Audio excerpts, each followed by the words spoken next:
Il y a une semaine, Adam Carter s'éloignait d'une petite fille et de sa mère discrète. Mais il ne l'avait pas quitté l'esprit. À présent, vêtu plus décontracté, toujours impeccable mais moins guindé qu'avant. Il revint au même endroit, se frayant un chemin à travers la foule, la musique et les étals de nourriture grésillant. Il chercha lentement, scrutant chaque recoin, essayant de ne pas paraître trop impatient. Puis il les vit, près du bord lointain du marché, nichés sous une guirlande de lanternes en papier suspendu. Se tenait une petite table couverte d'articles faits main, des bracelets tissés aux couleurs douces, des tissus brodés, de minuscules carnets aux couvertures dessinées à la main. Derrière la table se tenait la femme, dont il se souvenait, les cheveux blonds attachés, les yeux vifs et calmes. Elle portait un jean et une chemise en lin aux manches retroussées. Ses mains bougeaient avec soin, alors qu'elle organisait la présentation. Chacun de ses gestes était calme, expérimenté, délibéré. À côté d'elle était assise la petite fille, elle dessinait à nouveau. Accroupie sur un bloc de papier, un crayon trapu serré dans une main, la langue sortant du coin de sa bouche, concentrée. Adam hésita un instant, puis s'approcha. « Salut », dit-il doucement, offrant un sourire timide. La petite fille leva les yeux la première. La reconnaissance fleurit instantanément sur son visage. « C'est le monsieur de la glace à la vanille » cria-t-elle de joie. Adam rit, le fond le surprenant lui-même assez proche. Claire, il ne connaissait toujours pas son nom. Leva alors les yeux. Ses yeux s'écarquillèrent un court instant, mais il n'y avait aucune peur, seulement une curiosité prudente. Adam tendit la main vers la table et prit l'un des bracelets. Bleu ciel avec de minuscules fils d'argent. « Combien pour ça ?» demanda-t-il. Claire l'étudia un instant, puis dit d'une voix égale, « 5 $. » Il sortit un billet de 10 et le plaça dans la petite boîte en fer blanc à côté d'elle. La petite fille tira la manche de sa mère. « Je peux lui montrer mon dessin ?» Claire hocha la tête. « Le nain. » Il saisit son nom alors que la fille parlait, tourna son bloc vers lui. C'était un dessin au crayon de 3 bonshommes, un grand, un moyen et un petit. Ils se tenaient sous un grand soleil jaune avec un cœur rose flottant au-dessus d'eux. « C'est moi. Et maman » et elle fit une pause en souriant, « un ami. » Adam leva les yeux. L'expression de Claire s'adoucit un instant. « Je suis Adam » dit-il, lui tendant la main. Claire, répondit-elle, lui serrant doucement la main. « Voici le nain. On s'est déjà rencontrés, » dit-il avec un petit signe de tête vers l'enfant. Claire sourit, pas tout à fait chaleureusement, mais pas froidement non plus, alors que les clients passaient. Adam s'attarda au coin de sa table, ils parlèrent par courtes et prudentes phrases du temps, du marché, des bracelets. Puis, plus lentement, la conversation devint personnelle. Claire lui raconta qu'elle avait étudié l'art. Elle avait rêvé de devenir illustratrice pour livres d'enfants. L'université n'a pas duré, dit-elle en réajustant une présentation de bracelets. Le nain est arrivé tôt et seul. Adam n'insista pas. Sa voix était calme, sans amertume. Elle n'avait pas honte de son histoire, juste actuelle. « Je travaille parfois le soir, dans un restaurant » ajouta-t-elle. « Les autres soirs, je vends ici. Ça nous permet de vivre. » Adam observa ses mains, fortes, précises, fatiguées. Il les imaginait autrefois esquissant des forêts douces, des animaux joueurs, des scènes de contes de fées. Maintenant, elle faisait des nœuds dans le fil et brodait des initiales sur des mouchoirs. « Vous ne vous fatiguez jamais ?» demanda-t-il, sincèrement curieux. Claire marqua une pause. Ses yeux se tournèrent vers le nain, qui dessinait maintenant un autre soleil. Puis elle dit, avec un petit sourire, tant qu'elle continue de sourire, « Je ne me fatigue pas. » Adam ne dit rien, mais les mots résonnèrent profondément en lui. Il la regarda. Non pas la courbe de sa mâchoire ou la façon dont ses cheveux captaient la lumière de la lanterne, mais la force tranquille qu'elle portait comme une seconde peau. Une femme qui avait tout abandonné pour un enfant et qui ne semblait jamais vouloir la pitié du monde pour cela. Dans toutes les salles de conseil et les bals de sa vie, Adam n'avait jamais rencontré quelqu'un comme Claire. Et dans la chaleur de ce petit marché, sous la douce lumière des lanternes en papier et des rires, il réalisa quelque chose qu'il n'avait pas ressenti depuis des années. Le respect, le vrai, gagné, non pas supposé. Le genre qui lui donnait envie d'écouter plus que de parler. Il resta un peu plus longtemps ce soir-là. Assez longtemps pour que le nain lui offre un nouveau dessin, une fleur avec un soleil souriant. Et pour que Claire lui donne un second bracelet. Juste comme ça. En partant, Claire dit seulement « Merci d'être passé ». Adam hocha la tête. Mais dans son cœur, il savait qu'il ne faisait pas que passer. Il reviendrait. Et la prochaine fois, il ne serait pas un étranger. Les semaines passèrent tranquillement, comme des pages douces qui se tournent dans un livre. Adam Carter continuait de revenir au marché de nuit.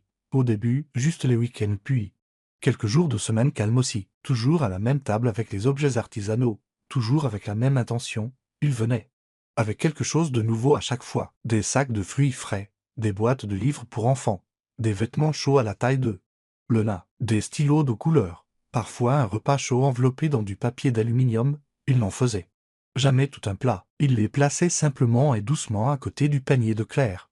Ou les tendait à Lena avec un sourire. Claire ne demandait rien de tout cela. Elle le remerciait. Rarement avec des mots, mais avec le temps.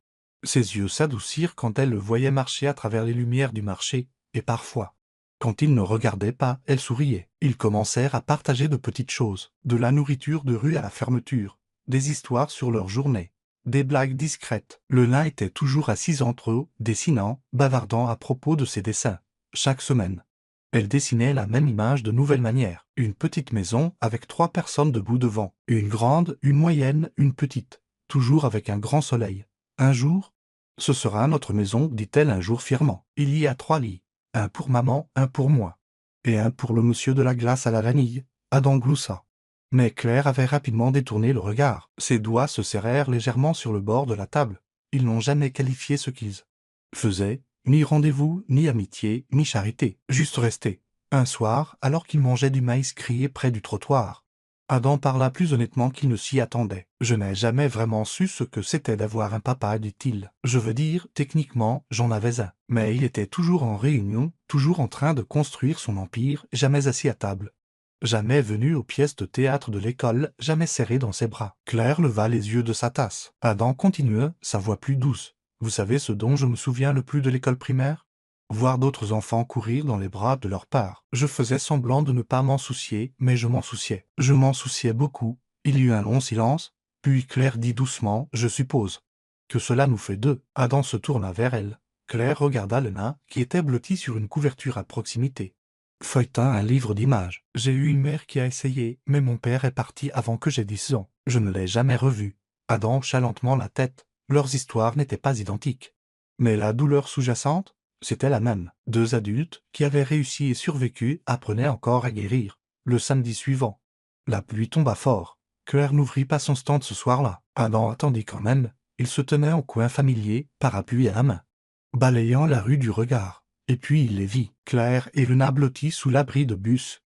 La tête de Lena reposant sur les genoux de sa mère. Claire leva les yeux, surprise de le voir. « Elle brûle, dit-elle rapidement, la voix tremblante. J'ai essayé la clinique, mais ils étaient pleins et... » Adam n'attendit pas. « Venez avec moi, dit-il. J'ai une voiture. » Ils se précipitèrent à l'hôpital. La pluie battant le pare-brise, Adam conduisit comme si c'était son propre enfant sur la banquette arrière. Urgence, il resta près d'elle. Claire s'occupa des papiers. Adam fit les 100 pas dans le couloir. Lena gémit dans ses bras. Plus tard cette nuit-là, Lena était installée dans un lit. Une intraveineuse dans son petit bras. Une infirmière tamisa les lumières. Claire était assise d'un côté du lit, épuisée. Adam était assis de l'autre. Il prit la main de Lena et la serra doucement dans la sienne. Puis, doucement, il commença à parler. Non pas d'affaires, ni de météo, ni d'actualité, mais d'une princesse qui pouvait transformer la tristesse en fleurs, d'un chevalier qui ne savait pas se battre, mais qui savait écouter. Il lui raconta une histoire inventée sur le moment juste pour elle. Claire regarda en silence. Bien après minuit, Lena finit par s'endormir. Adam resta. Il n'avait pas consulté son téléphone une seule fois, n'avait pas jeté un coup d'œil à l'horloge. Il était juste assis là, tenant un enfant qui n'était pas le sien, mais qui, à ce moment-là, comptait plus que quiconque. Et Claire s'adossa et le regarda d'une nouvelle manière. Ce n'était pas un homme qui la plaignait. Ce n'était pas un homme qui jouait au héros. C'était quelqu'un qui savait ce que signifiait rester. Les jours commencèrent à se fondre doucement les uns dans les autres. À présent, Adam Carter était devenu une partie de leur vie d'une manière qui semblait naturelle. Pas dramatique. Il n'y eut pas d'annonce, pas de changement de titre ou d'étiquette. Juste une présence tranquille et grandissante, comme une lumière chaude remplissant progressivement une pièce sombre. Lena avait commencé à l'appeler Monsieur Chaleur. Le nom lui était resté après qu'elle l'eût dit la première fois, le désignant innocemment lors d'un pique-nique au parc, parce qu'il apporte de la nourriture chaude et des câlins chauds. Et il sourit toujours avec ses yeux. Adam avait ri. Mais Claire était restée immobile un instant. Elle n'avait pas corrigé sa fille. Elle n'avait pas ri non plus. Elle le regarda simplement et hocha légèrement la tête. Comme pour dire, c'est vrai. Ils passaient les week-ends ensemble, jamais qu'extravagants, mais significatif. Adam avait proposé des restaurants 5 étoiles, des toits privés, des expériences de luxe. Claire avait doucement tout refusé. Je suis plus à l'aise là où les chaises sont en plastique et la nourriture vient dans des barquettes en papier, avait-elle dit avec un petit sourire. Alors c'est ce qu'ils firent. Ils mangeaient des nouilles dans les stands de rue, partageaient des fruits et des chariots du marché.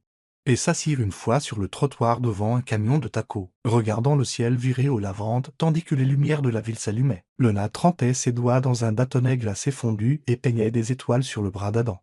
Tandis qu'il faisait semblant d'être choqué à chaque fois, Claire riait plus maintenant. Ce n'était jamais fort, jamais forcé, mais c'était là, dans la douce courbe de sa bouche, dans la légèreté de ses pas, dans la façon dont elle arrêta de s'excuser pour des choses qui n'étaient pas de sa faute. Adam remarquait tout. Il remarqua aussi comment il avait changé. Il arrêta de regarder son téléphone pendant le dîner. Il ne travaillait plus après minuit. Me répondait plus froidement par mail, ne mesurait plus le temps en marge de profit. Il avait commencé à dormir plus profondément, à rêver même. Il y avait moins de voix dans sa tête, exigeant la perfection, plus de silence, plus de paix. Un soir, ils étaient assis sur une couverture près de l'eau, partageant du riz frit et des nems. Le naste était endormi, blotti entre eux, ses petits doigts serrant la manche d'Adam. Claire fouilla dans son sac, sortit un portefeuille et essaya doucement de glisser un billet plié vers la part du repas d'Adam. Il le remarqua. « Que faites-vous » demanda-t-il, sans méchanceté. Elle hésita. « Je paie la moitié du dîner. »« Vous n'avez pas à faire ça, répondit-il. »« Je sais, dit-elle, mais je veux le faire. » Il s'adossa, posant ses mains sur la couverture derrière lui. Sa voix était calme, basse, mais ferme. « Claire, dit-il, je ne vous paie pas le dîner. » Elle le regarda, les yeux méfiants. « Je ne vous achète pas, continua-t-il. Je n'achète pas votre temps, ni vos histoires, ni vos cadeaux. Je ne tiens pas de compte du nombre de repas, de livres ou d'heures que j'ai passés avec vous. » Il fit une pause, puis ajouta doucement. « Je n'achète rien. Je reste juste. » Elle ne répondit pas tout de suite. Ses yeux se posèrent sur le visage endormi de Lena. Quand elle le regarda enfin, il y avait quelque chose de brut et de sans défense dans son regard. « Vous faites ça paraître facile, dit-elle doucement, mais la plupart des gens, ils ne restent pas. » Il hocha la tête. « Je sais. C'est pourquoi j'essaie de prouver que je ne suis pas la plupart des gens. » Les lèvres de Claire s'entr'ouvrirent comme pour parler, mais aucun mot ne vint. Au lieu de cela, elle tendit la main vers celle de sa fille et la serra fort. Pendant un long moment, ils restèrent silencieux, écoutant le bourdonnement de la ville, le vent bruissant dans les feuilles et le clapotis rythmique lointain des vagues contre le rivage. Adam ne chercha pas sa main. Il n'essaya pas de pousser le moment plus loin, mais en lui, quelque chose s'installa, pour la première fois depuis longtemps.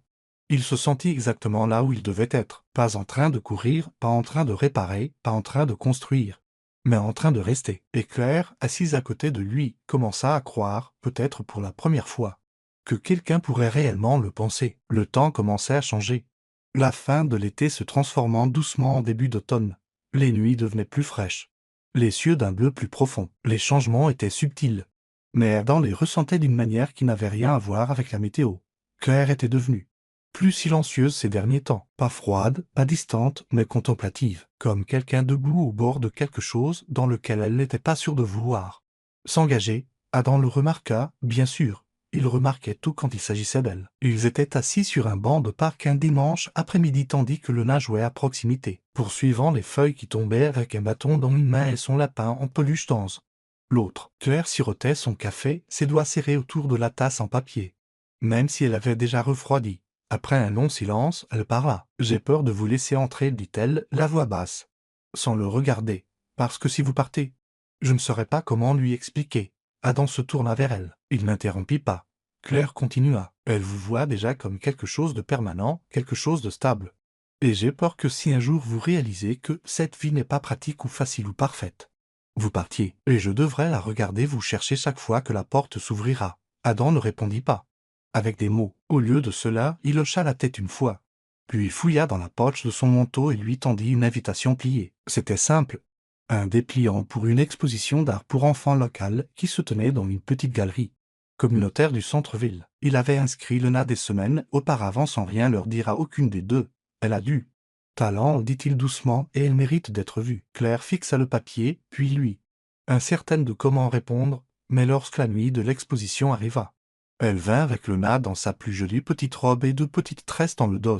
Adam était déjà là, l'attendant à la porte, tenant un petit bouquet de tournesol. Ils entrèrent ensemble, tous les trois. La galerie était remplie de couleurs, d'esquisses au crayon, de rêves à l'aquarelle, d'animaux peints au doigt et de ciel trop rose pour être réel. Des rires résonnaient dans la pièce, tandis que des parents fiers montraient du doigt des chefs-d'œuvre en papier. Les dessins de Lena étaient exposés sur un long mur à l'arrière. Adam était venu plus tôt dans la journée pour les encadrer lui-même, des cadres en bois fin, poncés à la main avec chaque nom gravé doucement en dessous à l'encre dorée. Claire vit l'effort dans chaque détail. Ils atteignirent la place de Lena et la petite fille Alta. Son dessin, qu'elle avait fait un après-midi pluvieux assise sur le tapis du salon d'Adam, était en plein centre. 3 figures se tenaient sous un toit, main dans la main. Une grande, une moyenne, une petite. Un chien, ajouté maladroitement dans le coin. Un cœur au-dessus de la porte. Elle se retourna pour faire face à la pièce, les yeux brillants. « C'est ma nouvelle maison », annonça-t-elle à haute voix. « Il y a maman et monsieur Chaleur et moi. » Plusieurs personnes se tournèrent, souriant. Quelques-uns rirent gentiment. La pièce, juste un instant, eut l'impression de retenir son souffle. Claire regarda Adam. Pour une fois, elle ne détourna pas le regard. Elle ne changea pas de sujet et ne balaya pas le moment. Elle regarda simplement. Et dans ce regard, il y avait quelque chose de doux et de résigné. Une compréhension tacite passa entre eux. Après l'exposition, ils rentrèrent lentement à la maison. Lena sautillait devant, son dessin serré sous un bras comme un trésor. Claire rompit le silence la première. « Vous savez, elle n'avait jamais dessiné personne dans notre maison auparavant, pas avant vous. » Adam sourit. « Elle a bon goût. » Claire rit, le son petit mais plein. Puis elle s'arrêta de marcher en plein milieu du trottoir et leva les yeux vers lui. « J'ai toujours peur, dit-elle. »« Je sais, répondit-il. »« Mais j'essaie, ajouta-t-elle. Je vois ça, dit-il. » Et puis, sans cérémonie, sans pression, il tendit la main, non pas pour la sienne, mais pour l'espace à côté d'elle. Et puis, sans cérémonie, sans pression, il tendit la main, non pas pour la sienne, mais pour l'espace à côté d'elle, et marcha là, tranquillement, à son rythme. Parce que parfois, l'amour ne s'annonce pas. Il se manifeste simplement et reste. L'automne s'intensifia, peignant les feuilles de nuances d'or et de braise. Le jardin de leur petite maison devint un havre de paix, un lieu de lumière douce, de repas simples et du genre de silence qui n'avait pas besoin d'être rempli. Adam avait prévu quelque chose, bien qu'il l'admît à peine à lui-même. Il n'était pas doué pour les mots, pas les mots tendres, pas les mots personnels, contrat,